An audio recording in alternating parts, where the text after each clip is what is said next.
আসসালামু আলাইকুম deer guys, আশা করি ভালো আছেন আপনারা। আজকে খুব সুন্দর একটা ভিডিও আপনাদেরকে উপহার দেব ভাবছি। আমি একটা ওষুধের দোকানে আসছি। সেই ওষুধের দোকানটা অনেক সুসজ্জিত, আপনারা দেখতে পাচ্ছেন, খুবই ডেকোরেটেড। আসলে ওষুধের দোকানে তো ওষুধ থাকবে, এটাই স্বাভাবিক। আমরা যে কোয়ালিটি এনশিওর করে, মানে যারা দোকান ওষুধের ব্যবসা করে, যারা ওষুধের ব্যবসার সাথে জড়িত, তারা আসলে কোয়ালিটি মেনটেন করে কি করে না, সেটা আসলে অনেক একটা বিষয়, একটা ফ্যাক্টর। যদি এনশিওর করে তাহলে আমরা কিন্তু সঠিক ধরনের বা ভালো কোয়ালিটি সম্পূর্ণ ওষুধগুলো আমরা পেয়ে থাকি এবং সেগুলো ভালো কাজ করে। তো এরকম একটা বিষয় নিয়ে আজকে আমি আপনাদের সঙ্গে কথা বলছি। দেখেন, এই দোকানে কিন্তু একটা ফ্রিজ আছে। অনেক দোকানেই ফ্রিজ আছে, আবার কোনো কোনো দোকানে কিন্তু ফ্রিজ নাই। ফ্রিজটা আসলে কেন থাকে? ফ্রিজে তো আমরা সবজি, মাছ, মাংস ইত্যাদি এগুলো রাখি, কিন্তু ওষুধের দোকানেও কিন্তু ফ্রিজ থাকে। কিন্তু কেন? সেই প্রশ্নের উত্তরটা আমি আজকে আপনাদেরকে দেব।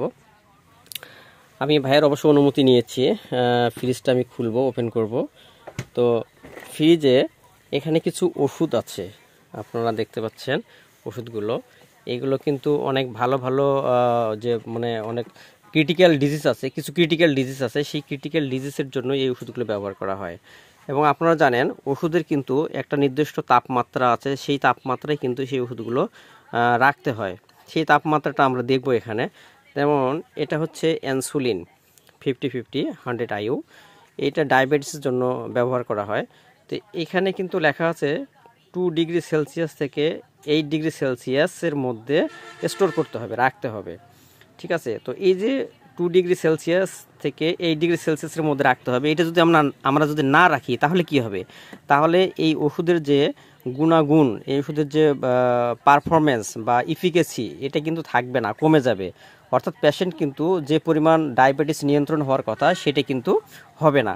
এই জন্য কিন্তু এটা হলো সেই তাপমাত্রায় 2 to 8°C তাপমাত্রায় কিন্তু এটা নিয়ন্ত্রণ করা আছে।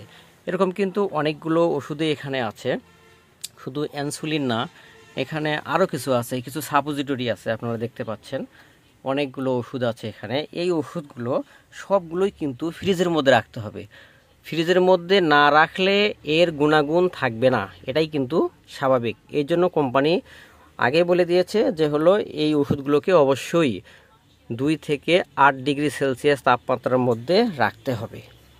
এখন প্রশ্ন হলো, অনেক দোকানেই দেখবেন যে আপনি যাই বলবেন যে একটা সাপোজিটরি দেন, তাহলে কিন্তু সে আপনাকে একটা সাপোজিটরি দিয়ে দিবে। দেখবেন যে সেটা যদি একটু তাপমাত্রা নিয়ন্ত্রণের মধ্যে না থাকে, তাহলে সেটা কিন্তু আপনারা নেবেন না। কেন নেবেন না? সেটা কিন্তু প্রপারলি কাজ করবে না। যেমন যে ক্লোফেনাক সাবজিটরি, গাইনিপ্রো সাবজিটরি, প্রোবায়ো, হ্যাঁ, যে অ্যাক্টেরিয়া, কি আছে, গুডগার্ড, গুডব্যাক, বিভিন্ন ধরনের আছে, ভ্যাক্সিটেট, কিছু ভ্যাকসিন আছে, হ্যাঁ, এবং প্যারাসিটামল কিছু সাবজিটরি আছে। সাধারণত জ্বর হলেই কিন্তু আমরা এই সাবজিটরিগুলো ইউজ করে থাকি। তো অনেক দোকানদার ভাইয়েরা কি করে, সাবজিটরিগুলো এমনি তাক থেকে দিয়ে দেয়। সেই ক্ষেত্রে আপনারা কিন্তু নেবেন না।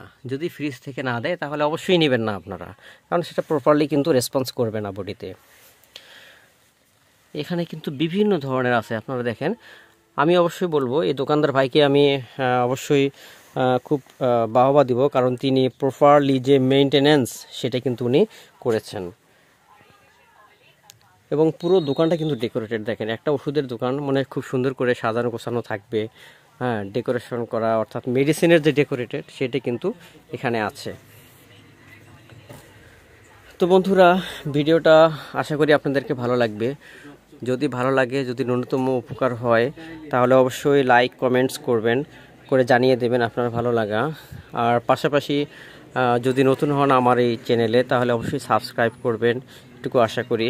ভালো থাকবেন, সুস্থ থাকবেন, আর সচেতনতার সাথে ওষুধপত্র কিনবেন। দেখা হবে আবার কোনো একটা সুন্দর একটা ভিডিও নিয়ে। আল্লাহ হাফেজ।